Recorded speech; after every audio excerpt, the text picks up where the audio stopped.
Hey, it's James Father's Rights and Resources, hashtag how I got custody. This is going to be kind of maybe a sloppy looking video because I'm just using my phone here. Sometimes I do that when I'm driving, but it's a little more steady. But I want to talk about when a mom says, and sometimes dads do this, but mostly moms do it. When a mom says, oh, the kids don't want to go with dad. So here's my argument to that. Okay. First and foremost, I mean, there's several points to this, and sometimes you got to use a plain, colorful picture that the courts can understand. Excuse me. And one of those plain, colorful pictures is an example. What? Okay, so the kids say, "I don't want to go with dad," and the mom goes, "Oh, okay. You don't have to go with him. I'm not going to make you go."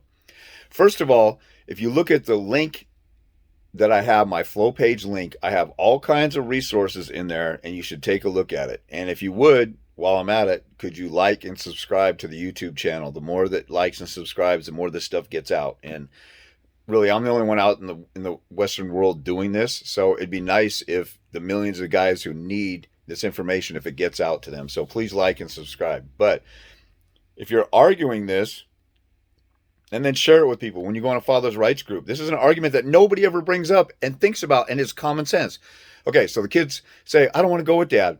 And the mom's allowing that, or probably brainwash them to say that. If it's true, it's usually a lie. But let's say that it's true. The kids go, I don't want to be with dad. Go with dad. You know what kids also don't want to do? They don't want to eat their vegetables. They don't want to eat dinner. They don't want to take a bath. They don't want to go to school. They don't want to get up early on Saturday to go somewhere that you're going because it's Saturday and it's sleep-in time. So if a mother I'm going to argue, Your Honor, the mother is incriminating herself as unfit when she says the children don't want to go. You know, and the judge says, well, how is that? Why is that? Well, first of all, if she says, I'm not going to make the children go because they say, I don't want to go with dad, and there's a court order ordering her to do it, and she defies the court order because she obeys the children, I mean, who's the child and who's the adult here? There's a court order in place, and presumably you can only enter a court order if it's in the best interest of the child. So this is what's best for the kids, and the mother is saying the kids say that they don't want it. How many things do we tell a kid to do that's not good for them? Oh, I want to touch the stove, or mommy, can I smoke your cigarette, or mommy, can I drink that? We tell them, no, you can't do this, or you have to go do that, or you have to do your homework, and they say, well, I don't feel like it. You have to do it anyway.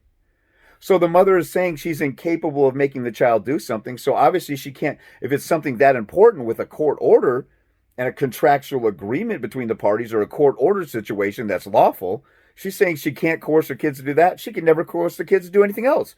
It's not a court order that they have to get up on Saturday. It's not a court order they have to eat their vegetables or take a bath.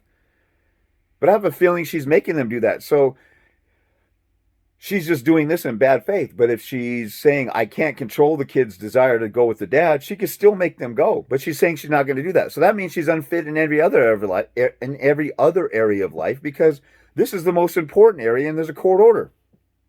And she's saying she's incapable of making them go. Now, in the link in my bio, the flow page link, where I got all kinds of free information that nobody ever looks at except for a very few amount of people who actually have the balls to actually get off their rear and do some research. I got a whole bunch of free information. There's free stuff. There's people who watch me and they call me and they've never looked at the link that has all this free information like scientific studies and data on absent fathers that should be used in court to show the overwhelming science. If you don't want the child to be equally involved with the father, you're denying the science here. I got links for that. I got the Troxel versus Granville case linked in there. I got if you click my link and then first of all, I got 6 winning court orders that prove I know what I'm talking about. Defeating 17-year veteran attorney, a 50-year veteran attorney in the Court of Appeals and regular Superior Court with guardian ad litems who hate me. And people still doubt or say stuff in the comments because they're a bunch of lazy haters who say, oh, that I had a guy come on my Instagram page and I talked about what guys can do to get custody and stuff and or what works. And he said, I don't believe that. So I'm on my page with my winning court documents and I'm talking about how I got custody all the time without a lawyer. And this guy says, I don't believe that. That's the stupid, dumb, lazy bum, feminine, sissy, coward mentality that men have nowadays. You go on a page and I'm sitting here telling you an answer, and because you lost, you just don't want to believe that there's another way because you'd have to admit you were being a lazy bum or a punk or a sissy or a coward and you didn't try it and you didn't exhaust all remedies. I didn't have the internet in 2001 with prevalent websites everywhere. I had to find a guy in the phone book after calling several attorneys and turning them down when they told me you'll just get every other weekend. And I was like, screw that. I live 3 blocks away from my baby's mom. I got, I work at night, so I can be the child's daycare. And a law firm, Goldberg and Jones, divorce for men, so they wouldn't even try but to get me every other weekend. So I found stuff, hunting stuff down because I was looking and I was getting off my rear and urgently trying to find ways to fight. And then I found it. Guys tell me, oh, I wish you were around before. I wish I would have found you before. You could have easily found me on the internet if you took 20 minutes to search, but your kid's not worth 20 minutes for you to actually care. So if you're on this page and you're not willing to search for 20 minutes, or you think I'm being a little insensitive or harsh, then you're too thin-skinned to stand before a judge who's going to chew you out.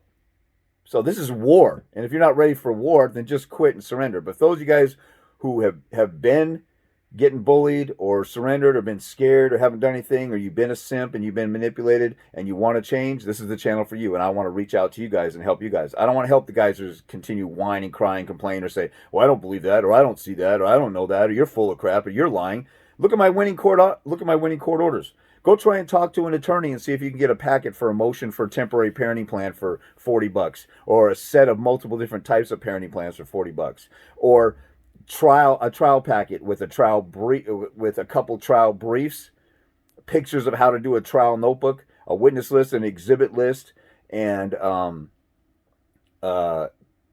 couple other and I also have a cheat sheet for objections with evidence rules. See if you can get that for less than $5,000 for an attorney, and it's $80 on my page. And you're going to sit here saying I'm a con artist and all I want is money and stuff like that. If all I wanted was money, I would charge as much as that judge who dances around and shakes his booty like a solid gold dancer. I forget what his name is, Bianca something or whatever. Should call him Judge Beyonce because he wants to shake his thing every time he gets a testimonial. This judge charges $300 an hour. He's a retired judge, and he talks about how corrupt the system is, but he doesn't want to do anything about the system.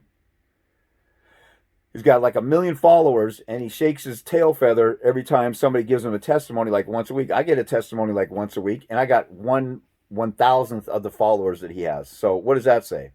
Anyway, so all the people complaining about me being a hustler and a con, you can't believe a guy can win. Oh, I had it easy. I've helped hundreds of guys who got full custody without an attorney, and thousands more who got a better deal after they fired their attorney. And I got proof that I did it in my flow page link that nobody wants to look at. Like, you shouldn't believe what I'm saying just because I say it. That's why I put it there, so you guys can verify. And then I got a bunch of free links, and I got all these free videos, and I have guys who hit me up and say, I got full custody, I got 50-50 after watching your videos. Never got a consultation. But see, not everybody has time to spend watching all my videos and absorbing it and going to court and watching how court works and stuff like that. That's why getting a consult with me is worth a few $20 bills, as opposed to the judge who wants you to spend $300 an hour, and I'll give you information that nobody's ever had. I had a guy call me the other day, and he said, man, that's the best $60 I've ever spent in my life on anything, because he had an attorney for months, and they didn't even tell him anything that I told him. And I was just telling him what the law says or where to find the law and all this other stuff that's already out there. And options that most law firms use, like when I worked at a law firm, we'd say, let's go down and get a restraining order, go to ex parte, do a deposition in a week, and do this and that. I have most clients that I deal with that never even heard of a deposition. It's the first thing an attorney should be offering you to serve you. So, back to the argument. Okay, the mother's incriminating herself. She's incompetent to get a child to do something. So the child shouldn't live with her, because if she can't get a child to do something that the mother is court ordered to make the child do, how is she going to get the children to school or make them take a bath or make them eat healthy or all that other stuff? The children run that home. She's not a fit adult. On top of that, if you have an example like, what if the child comes home one day and says, Mommy, I don't want to play with Johnny next door because he's black and your family's white? Would a mother be able to say, well, the kid doesn't want to play with neighbors because they're black and he doesn't like black people? Would that go over real well? Would that be good parenting? That's the same example. Well, I don't want to go with dad because I don't like him right now for no good reason. You know what a parent does? And say, no, Billy, Johnny is a person just like you. You two are just different. He's the same exact, value, He's a human being. Just because his skin is different, your skin isn't better than his skin isn't better than yours. You two are equal. You need to stop that. And they'll change that if they're not a clan member or whatever, right? So if somebody comes home and says, well, I don't like that or I don't want to do that, then parents correct children and they change their minds and they shape who they are. You don't come out of the womb racist. It's the culture of your home or something that happened outside of the home. When something outside of the home, your kid bullies somebody at school because the buddies on the football team pressured him to bully some nerd at school. You correct that. I saw a video one time where a guy made a kid walk to school in the rain and he followed him in his car because he bullied some other kid at school. That dad checked that kid, and I'm sure that kid isn't bullying anymore, or at least not. It was an elementary school kid too. Got caught bullying, so he had to walk to school in the rain. He paid some repercussions for that. That's what dads do. That's not what mothers usually do. Mothers usually coddle. They're the nurturers, which is not a bad thing, but dads have structure and discipline and protection. And dads don't play that stuff. That's why 90% of child molesters are the new stepdad and the new boyfriend the mother brings into the home for the children. Mothers aren't protectors. Now, I know some good protective single moms, but in general, that's not their nature, not their role. Even in the Lion Kingdom, the lion gets a bad rap. They say, oh, he's lazy. The female lion does all the hunting and he sits around and just eats. That lion protects the pride when there's an invader. And the lion will go and hunt. Like there's a video that went viral where a female lion is looking at all this buffalo running by, and they're running by, and they're running by, and a male lion says, screw this, and he just jumps in and grabs one. So, you know, perception of Hollywood and everybody makes everybody think some stupid stuff. So back to this. So use the racist example. If the kid comes home and says, oh, I don't want to play with Johnny, or I don't want to go over to his house, and he invited me, but he's black, and some other kids said, oh, black kids are bad or whatever. You would correct that as a parent. You wouldn't let that slide and obey the kid and say, oh, I'm sorry for making you play outside and go near Johnny because you're right, he's black, you shouldn't want to play with him. Why would a parent agree with something like that? And then, again, the court order is done in the best interest of the child. The mother is defying the child's best interest. She doesn't care about she's such a detached sociopath. She doesn't know what's best for a child, even when a court tells her what's best for a child. And she defies it in violation of the order. Now, again, my flow page link, there's a free case or free link to a Washington Supreme Court case, Washington State, where there's a it's called Ride Out. The mother said, well, I couldn't make the child go. She didn't want to go. And the court found her in contempt and verified it. And now it's a published decision. And anytime a woman says, well, the child didn't want to go, that's automatic contempt because you got to make a good faith effort to make the child go. And that lady's child was 13 or 14. So she was of older age. And then they said you contributed to it, so you're also in contempt for that. So the culture of a home should be, we love dad over here, we respect and honor dad, and oh, it's time for you to go see your dad, and they get excited. The kids follow a parent's lead. So if the kid doesn't want to go, she's created a culture in the home where the kid's comfortable saying that. Or she's out there saying, oh, do you want to go with your dad? Do you feel like it? Or kind of almost coaxing them. Or talking bad about the dad. So she's admitting that her home is a toxic environment where co-parenting and honoring the other parent is not permitted. Or she doesn't do it. And then a lot of states have a statute for factors for determining custody, the best interest of the child, where there's domestic violence. Which parent is more likely to honor the other parent's relationship with the child? She totally flunks and fails at that. So when somebody does that, I would be motioning, if there's an open court case, I'd be motioning for a change of custody on a temporary order hearing along with contempt. If there's a final order, I would petition to go back and modify because she's admitting that she can't make the child do anything. But she's creating the culture. And even if the child does have that attitude on their own, which they almost rarely do, the mother is still saying she's unfit and incapable of correcting the child, encouraging the child, and changing that behavior, or just making the child go. Like a child sometimes just doesn't want to go to school. You say, get out of bed, or you're not going to have your iPhone today, or you're not going to have play with your iPad or whatever. She's saying she's incapable of coercing the child to do something. And plus, that's a contract between the adults.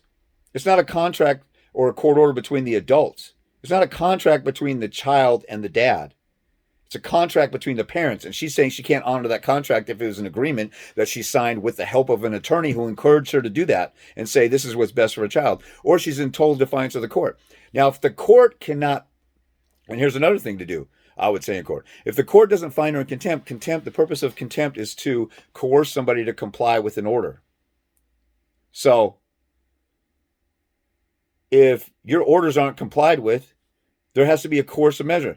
When somebody's on probation and they're not paying their probation fees or following up or getting drug rehab and stuff like that, they go back to jail. They get punished for not following the court order. So if your court order is not enforced and you don't find her in contempt and do make up time and fine her $100 to coerce her to comply, then what is the point of the court's existence? Why do you even exist? The Code of Judicial Conduct says, in the preamble to the Rules of Professional Conduct for Attorneys, say that you're supposed to maintain the public's confidence in the judicial system, or else society fails. And when the judicial system fails, society crumbles. Go read the preamble to the Rules of Professional Conduct. Now, for those of you who are trying to hear my videos and just get a tidbit here and there and think that's good enough to win in court, you need to know everything that you need to know. If you're getting a consult with me, you'll learn all this stuff, especially if it's something that applicable in your case right now. You'll learn and find all the things that you need to know. But there's a lot of people out there. Like I had a guy on TikTok. TikTok only allows 3-minute videos. This guy on TikTok said, well, I took your advice and I almost got arrested. Well, what did he actually do? Did he talk crazy to the cops? The baby's mom came on my page and say he broke down the door. So this guy thought, oh, I'm going to go do something. I'm not going to read the law or check out my rights or look at the Constitution or look at all of James's videos on how he deals with the cops and stuff. I'm just going to go off of this one couple minute TikTok and I'm going to follow it, and it's James's fault that it didn't work out. So that was another example of a lazy bum who doesn't want to figure out everything. That's like somebody who wants to play chess. Oh, how do you move the rook? If you learn how to play chess and you only know how to move the rook, all the other pieces move differently. The queen, the king, and the bishop, and well, you got the rook and the pawns. I forget what the horse thing is. I'm drawing a blank. Anyway, you can't play the game fully. You're going to lose or you're going to cheat. You need to know everything you need to know. It's amazing to me that people who don't get a consult, they wait till they get royally screwed after 3-4 attorneys spending $10,000 each, $30,000 in the hole, and they're like, "Yeah, James was right. James, come and fix my order." It's too late, unless you want to appeal and be caught in the Court of Appeals for several years. So, another thing about the parents you need a consult with me. The average person really needs about 5 consults with me to really get this stuff down and really be able to do it on their own. I only push for at least get a consult, and then when they realize I know what I'm talking about and it works or they find stuff, then of their own volition, they'll get another consult. But my gender is so stupid and dumb and lazy and shiftless, they wait until they get royally screwed. That's like, no football player spends all week long eating donuts, sitting on their butt, not studying film, not practicing, not looking at the playbook, and then expect to show up at the game and kick butt. But my gender does that. They hear a couple sentences from me, or they get, watch a video for 15 minutes, and then they don't do anything else, and they just show up in court and get creamed. And then they call me a few weeks later, and you missed the deadline for reconsideration, so now there's no recourse. You got to take this stuff seriously and get proactive and get on the offensive and want to fight for your kids and want to learn everything you need to know. Now, if you don't want to consult, or you think I'm just selling you something because I'm just for the sake of selling. If I was selling stuff to people for the sake of selling it, I would charge way more than what I'm doing, like a lot of paralegals do, and do less work and make more money. But I'm trying to make this affordable for the average person. And I still get people like, "Oh, you're a con and this and that." Well, you could say that. I got winning trophies or court orders that prove otherwise. So another last thing I'll say is, when the mother says, "Oh, the child can't go," or the child doesn't want to go, and you're telling them, you need to coerce the mother to do this, or else the court's existence is moot. So if the court doesn't find her in contempt, I guess I could just go and just keep the kids for a couple weeks, and the court won't do anything because the court doesn't care about court orders. Now when you flip it and the dad does something, now you wake them up. See, you got to wake these people up out of their little undisturbed bubble or their little stupor. They're like zombies who just see the same old baby mama drama, baby daddy drama. And nobody comes in there with a colorful argument. Nobody wakes the judge up out of his slumber.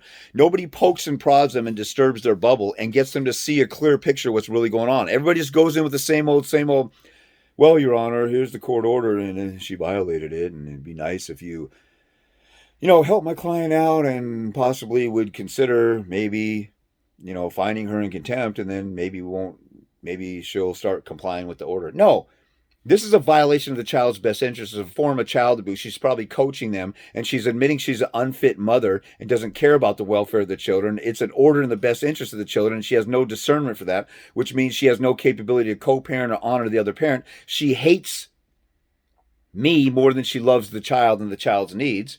So she'll say that the child doesn't want to go, which is inadmissible hearsay anyway. If the child didn't go and you didn't get the child, that's the end of it. Your attorney should object to any inadmissible hearsay. But attorneys don't ever object to the evidence rules because attorneys are used to just going to court and doing the same old that they were taught by the law firm to do. They never looked at the law and studied it that hard. This is what we do in court, and this is how we do it, and we just do it because we've always done it. So if the court doesn't enforce its order, their existence is moot. What's the point of court orders if there's no court order to follow? If you order a doctor to pay somebody $100,000 for damages and stuff like that, and the doctor doesn't pay, that person doesn't get restored. So your court order was kind of moot. Or if you order that these people can't destroy this building, and you order an injunction against it and they destroy the building, what good are you if you don't punish them for that? Or if a jury finds the defendant guilty and then you order them to go to jail for 20 years and the guards don't take the person to jail and they walk out free, what good is your court order if everybody just ignores you? Court orders are in place for people to follow and to resolve disputes. And if they don't resolve the contempt,